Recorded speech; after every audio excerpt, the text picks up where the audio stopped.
L'assortiment est l'ensemble des articles qui sont proposés par un commerce, un fournisseur ou une marque.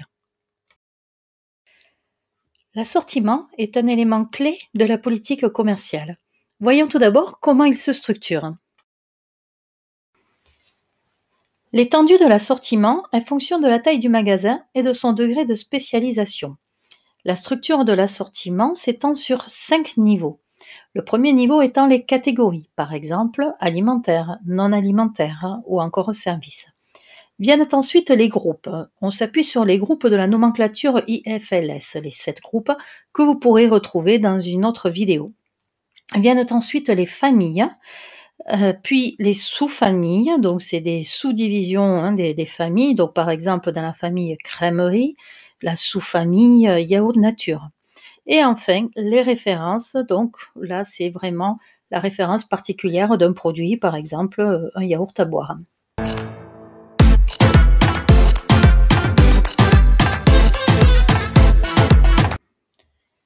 L'assortiment se mesure en fonction de 3 paramètres: son ampleur, sa largeur et sa profondeur.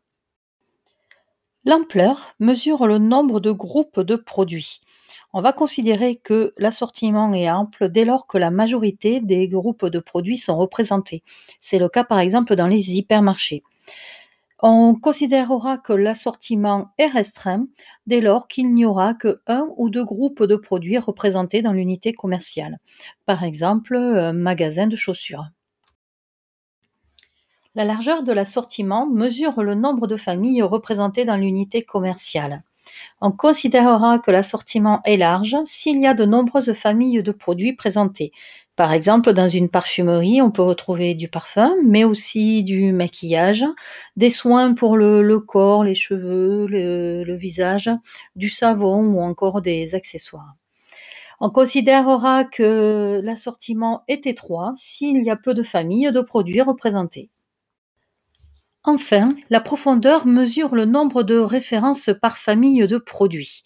On considérera que l'assortiment est profond lorsqu'il y a beaucoup de références présentes, ou au contraire superficiel lorsqu'il y a peu de références.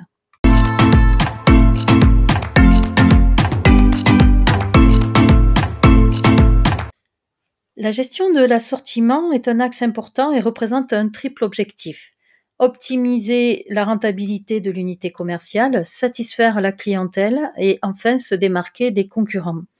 L'assortiment doit donc évoluer régulièrement en fonction de différentes variables telles que la typologie des clients présents dans la zone de chalandise, la concurrence pour se démarquer des concurrents, et il va falloir tenir compte également de l'évolution du marché, puisqu'en raison du cycle de vie des produits, les marchés évoluent.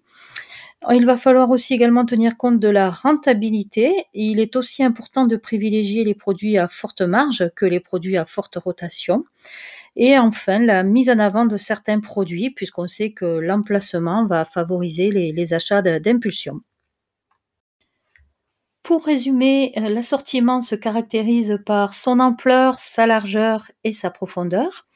L'assortiment est ample lorsque la présence de la majorité des groupes EFLS existe. Il est restreint s'il n'y a que 1 ou 2 groupes présents.